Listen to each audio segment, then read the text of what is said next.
Ito ang mga kaabang-abang na mga eksena ngayong August 28 Wednesday. At dito nga sa ating pagpapatuloy ng FPJ Batang Quiapo.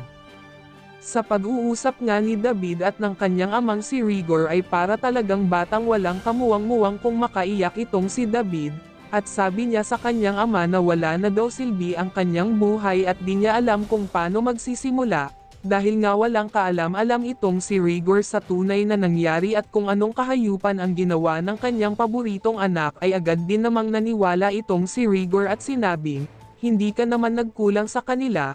Ito ang sagot ni Rigor kay David.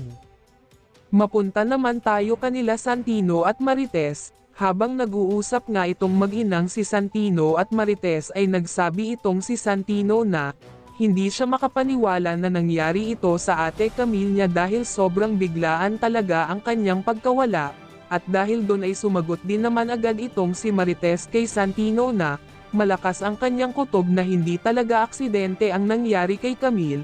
Ito ang sabi ni Marites sa kanyang anak na si Santino.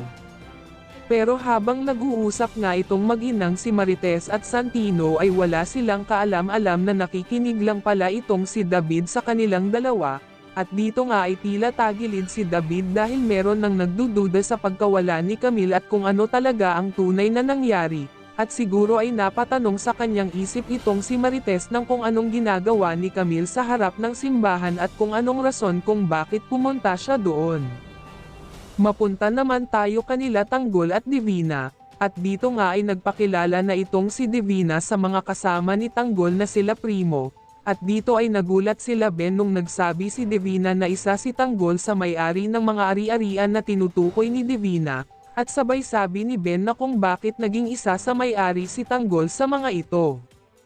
At dito na nga ay umamin na si Tanggol sa kanyang kasalanan na ginawa at sabay sabing, ako kasi ang kumuha ng diamante, at agad din namang sumagot itong si Amanda ng, pati kami niloloko mo Tanggol, at dito nga ay dinapensahan ni Tanggol ang kanyang sarili kung bakit niya nagawa ito. At sinabi din naman ni Tanggol kanila Amanda na hahatiin din naman niya ang kanyang parte sa kanilang lahat. Sa kabilang banda naman, dinala na ni Divina sila Tanggol at ang kanyang mga kasama sa kanyang malawak na ari-arian, at sabi pa nga ni Divina na, ito ang kanyang mga property at siguradong hinding-hindi sila masusundan ng mga pulis at mga kalaban nila doon, at nagsabi rin si Divina na dito din nila bubuuhin ang mga pangarap nila Tanggol. At dito nga ay pumasok na sila sa loob at agad din naman ipinakita ni Divina kung saan sila mag-oopisina ng mga kasama ni Tanggol, at tinuro rin kay Tanggol kung saan ang kanyang pwesto at tila ngiting-ngiti itong si Tanggol sa kanyang nasaksihan. Talagang abang ligtas na sila Tanggol sa kamay ni Divina, o may mangyayari pang hindi natin inaasahan. Yan ang dapat nating abangan dito sa mas umiinit na mga eksena sa FPJ Batang Quiapo. Please like and subscribe our channel. Maraming salamat po.